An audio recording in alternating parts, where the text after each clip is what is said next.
Mes honorables frères et sœurs, nous sommes toutes et tous quelque part des prêcheurs. C'est-à-dire que nous appelons au bien. Mais malheureusement, quelquefois en tant que prêcheur, en tant qu'imam, en tant que prédicateur et en tant que personne, entre guillemets, on se comprend, personne lambda, même si notre intention est bonne, on fait des dégâts, on fait fuir, dû à notre dureté. Même si quelquefois les paroles qu'on transmet en soi-même, elles sont vraies, elles sont bonnes, elles sont fondées à la lumière du Coran et de la sunna du prophète Mohammed alayhi salatu wassalam, mais la manière d'exposer les choses, la manière de présenter les choses, la manière de mettre en application les choses font qu'on fait des dégâts et qu'on fait fuir. Et c'est ce qui a mis en colère le prophète alayhi afdalus salati wa azkat taslim, comme il a été rarement en colère, comme on va le voir incha'Allah ta'ala. Et comme j'ai dit précédemment, ça peut toucher aussi des imams, des prédicateurs, bien qu'on soit, on l'a compris, toutes et tous quelque part prédicateurs à notre échelle, le mécanicien, le boulanger, le médecin, l'imam, on doit tous appeler au bien et interdire le mal, chacun selon ses capacités, selon son niveau de connaissance, mais tout le monde a cette responsabilité de le faire, mais d'une manière convenable, d'une manière qui convient. Et quelquefois, on voit même des imams et des prédicateurs qui, quand ils transmettent, ils font beaucoup plus de dégâts qu'autre chose, avec une dureté dans leurs paroles, qui certes, des gens qui ont déjà adhéré vont dire « Masha'Allah frère, Wallah, tu dis la vérité, t'as pas peur de dire la vérité, tu secoues les gens, Wallah que t'as raison. » Mais lui, il a déjà adhéré. Toi, tu essaies de convaincre qui? Ceux qui sont loin dans le péché, loin dans les grands péchés, loin de la religion. C'est à eux que tu dois t'adresser principalement, parce que tu dois appeler les gens à Allah, à la religion. Donc ici, tu dois t'adapter par rapport à leur niveau. Tu ne dois pas les faire fuir. Ceux qui ont déjà adhéré vont dire Masha'Allah. Mais ceux qui n'ont pas adhéré, quand ils vont entendre ton discours, alors qu'il est loin, son cœur est sale, son cœur est noir. Tu penses qu'il est prédisposé à écouter des discours durs qui vont le faire fuir? Mais loin de là, tu vas ne faire que l'éloigner encore plus. Bien sûr, il y a un juste milieu à avoir et un équilibre dans la da'wa à avoir, et ça ne veut pas dire qu'on ne doit pas être ferme, comme on va le voir dans les détails. Wa billahi tawfiq. Mais permettez-moi de rappeler une chose avant d'aller plus loin. La bonne intention ne suffit pas.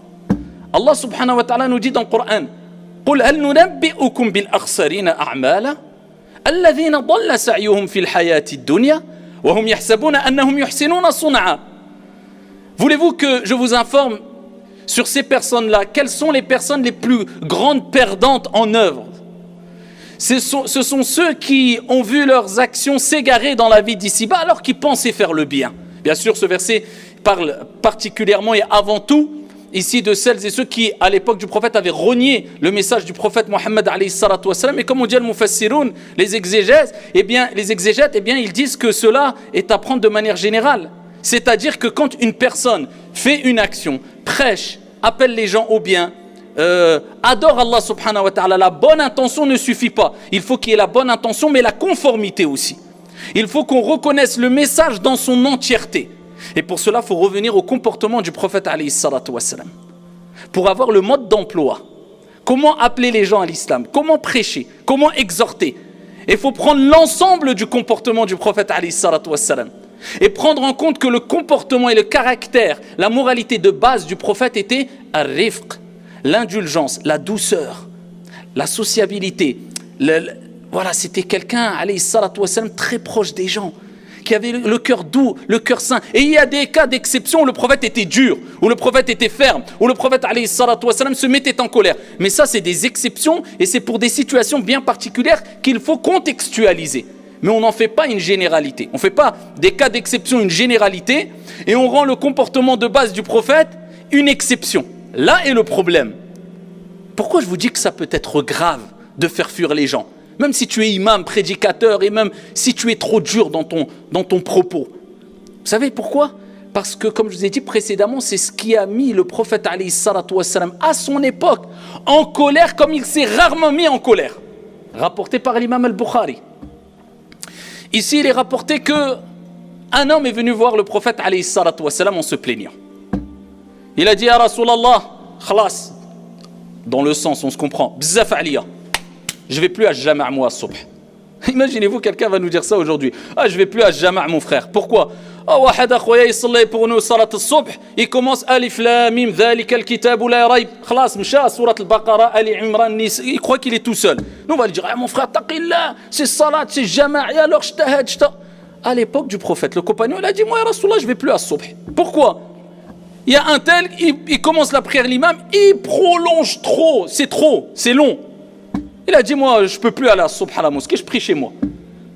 Abdullah ibn Mas'ud, radiyallahu anhu arda, il rapporte, lorsque le prophète a entendu ça, il s'est mis en colère, il s'est énervé comme il ne s'est jamais mis en colère lors d'une exhortation. Pour dire qu'il est, le prophète, ça l'a rendu énervé, en colère. Pourquoi? Parce que il y avait un compagnon, son intention était très bonne. Et on parle d'un acte d'adoration qui est l'acte d'adoration pratique le plus aimé auprès d'Allah, c'est salah, la prière. Mais le fait de ne pas avoir compris comment on doit mettre en application cet acte d'adoration lorsqu'on est en relation avec les autres, eh bien ça a mis en colère le prophète alayhi salatu wassalam, jusqu'à ce que le prophète s'est mis en colère et a dit ayyuhan nas, ô vous les gens, inna minkum munaffirin. Il y a parmi vous des gens qui font fuir les gens. Ce n'est pas mes propos. Il y a parmi vous des gens qui font fuir. Et il dit alayhi salatu wassalam, lorsque l'un d'entre vous préside la prière, falyukhaffif, qu'il allège la prière, parce que derrière lui, il y a la personne faible, il y a la personne qui est occupée, il y a la personne qui est malade, il rappelle qu'il y a des gens qui sont derrière et qui ne peuvent pas assumer, il ne nous est pas demandé d'assumer une prière de 1 heure, une demi-heure. Par contre, il rappelle, quand vous priez tout seul, priez comme vous voulez. Certes, le prophète alayhi salatu wassalam, il priait, il faisait qiyamul layl dans la première rak'at, il lisait surat al-Baqarah, surat Ali Imran, surat al-Nisa, surat al-Ma'ida, juste une rak'a. On aurait... Mais ça, il était seul. Là, on est dans la prière qui n'est pas obligatoire. Là, il n'est pas imam, il ne dirige pas la prière. Vous voyez? Donc ça, le prophète, il nous dit, il y a des gens qui font fuir. Et là, je ne veux pas dire ici qu'il n'est plus demandé de parler de versets coraniques ou de hadiths qui font peur.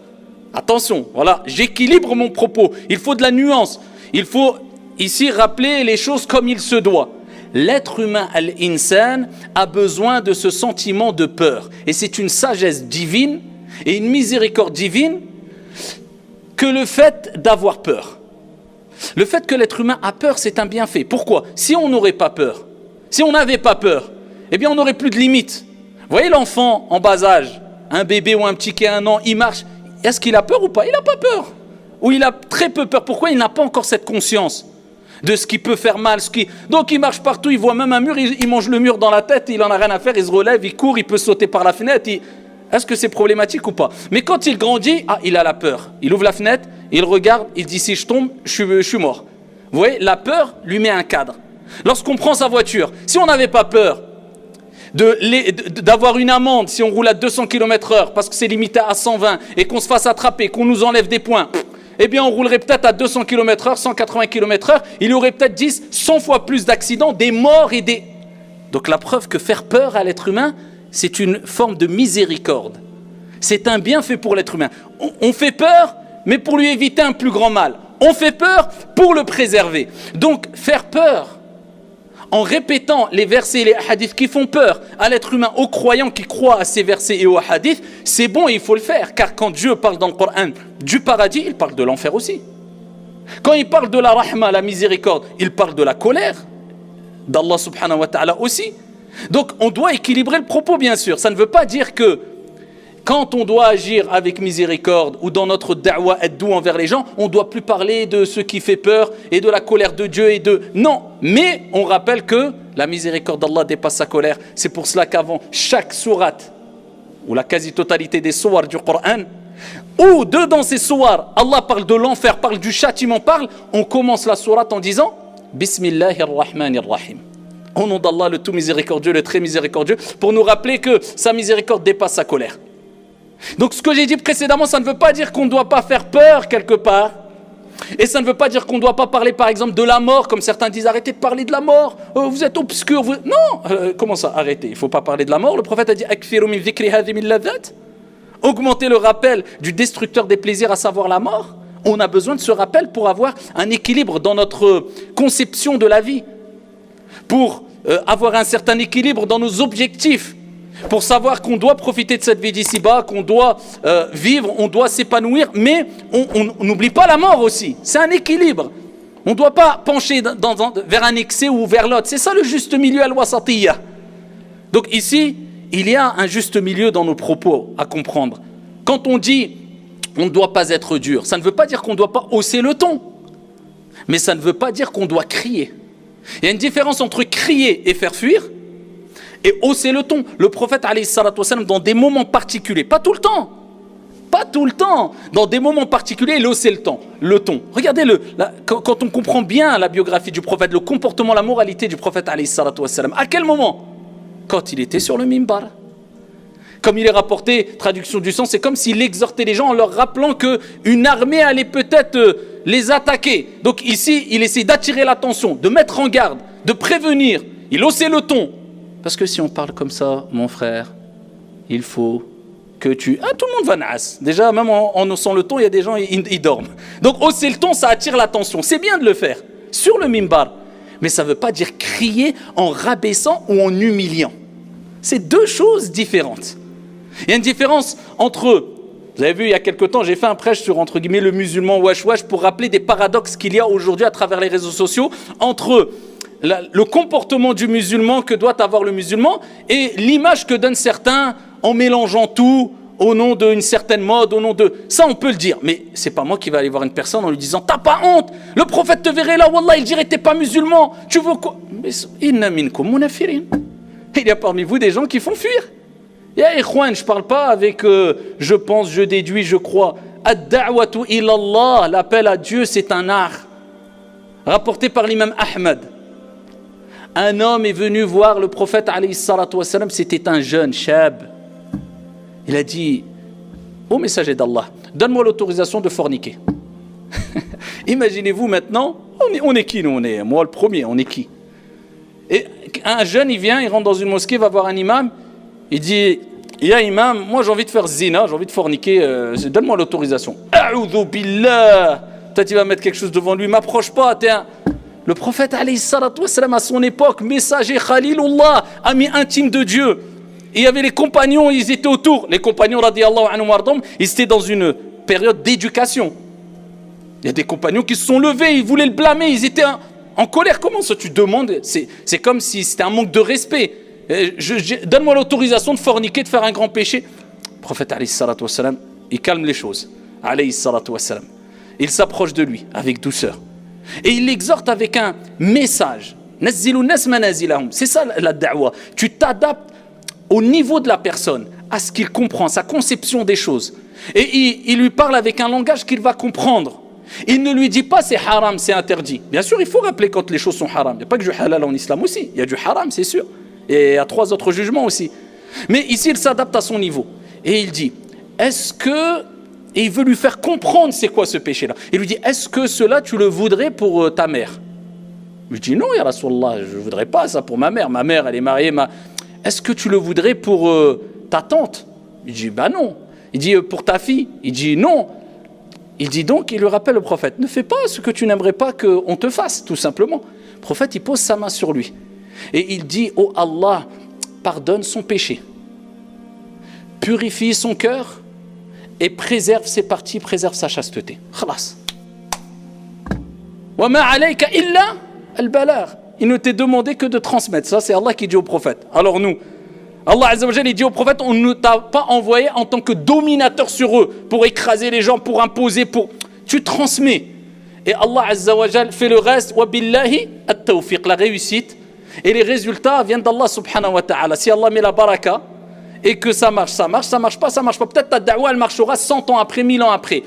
Toi, tu ne dois pas te rendre fou. Ils n'écoutent pas, ils ont... Toi, tu transmets, tu as fait ton travail. Khalas, tu rendras des comptes sur est-ce que tu as transmis comme il se doit. Pas sur est-ce que les gens ont écouté ou pas. Nuh alayhi salam, 950 ans de prêche, son peuple, il n'a pas écouté. Et il est parti, il a dit, Allah, ils ne veulent pas écouter. 950 ans de patience. Et Allah lui a rappelé, il fallait encore patienter. Une semaine, ils n'écoutent pas, c'est quoi? Tu as oublié que toi, quand tu mets ta cassette en arrière, ce que tu es en train de blâmer comme péché, peut-être toi tu faisais pire. Alors vas-y, mets ta cassette en arrière et dis-toi si à l'époque, quelqu'un serait venu en t'humiliant, en te rabaissant, est-ce que toi, tu aurais adhéré plus à la religion ou est-ce que tu aurais fui? Mets-toi à la place des gens.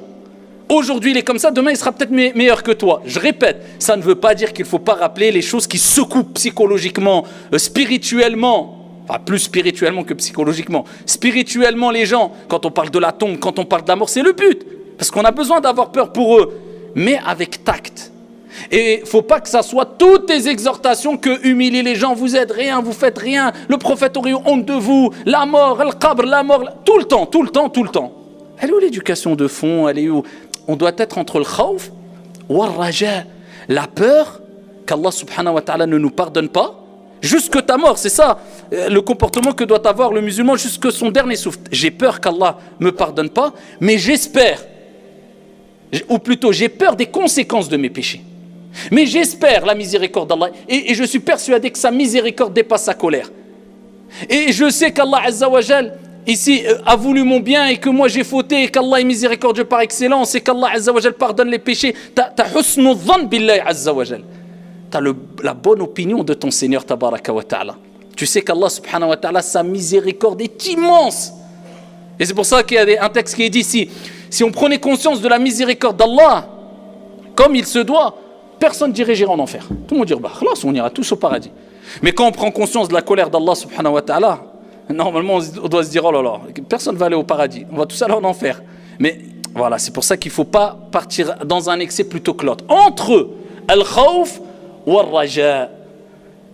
Un bédouin est rentré à la mosquée, vous connaissez le hadith a'rabi, c'est-à-dire c'est haoula alladhina kanu yaskununa wa ya'ishuna ba'idan min al-mudun fi as-sahra. C'était les bédouins, quand on disait les bédouins, ceux qui vivaient loin des villes. C'était dans le désert. Et c'était à l'ouest. Il vient, lui, c'est comme on dit un indien dans la ville. Lui, il arrive, il rentre dans la mosquée. Il voit Torah par terre, la terre, khlas, il a envie d'akramakumullah uriner, il se met à uriner dans la mosquée. Les compagnons, ils se lèvent. Il voit ça, mosquée, Baytullah, on arrive, ils viennent vers lui. Le prophète, il dit quoi? Laissez-le finir. Allah. Il n'a pas dit, attends, laissez-le finir. Pourquoi? Parce qu'on n'interdit jamais le mal en causant un mal encore plus grand. Ça, c'est une qaïda dans la da'wa, une règle dans la da'wa. Parce que, et même aujourd'hui, il est prouvé que si tu interromps une personne quand il urine, c'est mauvais pour sa santé. Laissez-le finir. Regardez la rahma, regardez la basira, la clairvoyance du prophète alayhi salatu wa salam. Quand il a fini, il dit, prenez un peu d'eau et mettez l'eau sur l'urine. Voilà, c'est bon, on enlève l'impureté. Après, le prophète l'appelle et il lui apprend la religion parce qu'il était ignorant. Et il lui dit, écoute, les mosquées ne sont pas faites pour ça. Les mosquées sont faites pour lire le Coran, évoquer Dieu, etc. Et il rapportait dans une version qui lie à cette situation-là, certains savants la lient à cette situation-là, où le bédouin, après, quand le prophète a gagné son cœur, il a dit Allahumma arhamni warham Muhammada wa la tarham ma'ana ahada. Il a dit Allah, fais miséricorde à moi et Muhammad. En dehors, fais miséricorde à personne. Il a dit les autres wa'arin. Le prophète, oui. Le prophète alayhi salam lui a expliqué non, on ne peut pas limiter la miséricorde d'Allah à cela. Muhim. Voyez là, rifq, l'indulgence du prophète alayhi salatu wassalam. Et quand il se mettait en colère, c'était dans certaines situations. Il prenait en compte le niveau des personnes. Donc, mais aujourd'hui, quand on sait on exhorte surtout sur les réseaux sociaux, il faut savoir qu'il y a l'ignorant comme le plus avancé en science, comme celui qui est loin, comme celui qui a des préjugés mauvais, comme celui... Donc il faut faire vraiment très attention. Sinon on risque de causer des dégâts. C'est pour cela que Allah nous dit dans le Coran, bien sûr, Kuntum khayra ummatin ukhrijat linnas ta'muruna bil ma'ruf wa tanhauna 'anil munkar. Il nous rappelle que ce qui fait notre caractéristique aussi de cette noble communauté, c'est qu'on doit ordonner le bien, interdire le blâmable. Lakin na'mur bil ma'ruf bi ma'ruf. On ordonne le bien en faisant du bien. Et on interdit le mal sans faire de mal. C'est pour ça qu'il y a beaucoup de règles dans la da'wa. Exemple, as-sunnatu idha tarattaba 'alayha mafsada fa inna tarkaha awla. Par exemple, une sunna qui n'est pas obligatoire, une pratique qui n'est pas obligatoire. Si tu sais qu'en la mettant en application, ça va créer un mal, eh bien le fait de délaisser cette sunna est préférable. Vous voyez, il faut savoir comment s'adapter par rapport au niveau des gens et comment exhorter avec douceur et fermeté. Quelquefois on secoue en haussant le ton, mais ce n'est pas la règle générale et il faut allier les deux, la douceur et la fermeté. Et c'est ce qu'a enjoint Allah Azza wa Jal, et je finirai avec ces quelques versets coraniques. Allah subhanahu wa ta'ala nous a enjoint cela à maintes reprises dans le Coran et le prophète lui-même, alayhi salatu wassalam. À titre d'exemple, Allah dit dans le Coran, et il s'adresse au prophète. فَبِمَا رَحْمَةٍ مِّنَ اللَّهِ لِنْتَ لَهُمْ وَلَوْ كُنْتَ فَظًّا غَلِيظَ الْقَلْبِ لَانفَضُّوا مِنْ حَوْلِكَ فَاعْفُ عَنْهُمْ وَاسْتَغْفِرْ لَهُمْ وَشَاوِرْهُمْ فِي الْأَمْرِ فَإِذَا عَزَمْتَ فَتَوَكَّلْ عَلَى اللَّهِ. C'est par quelque miséricorde de notre part que tu as été si doux envers eux. Allah.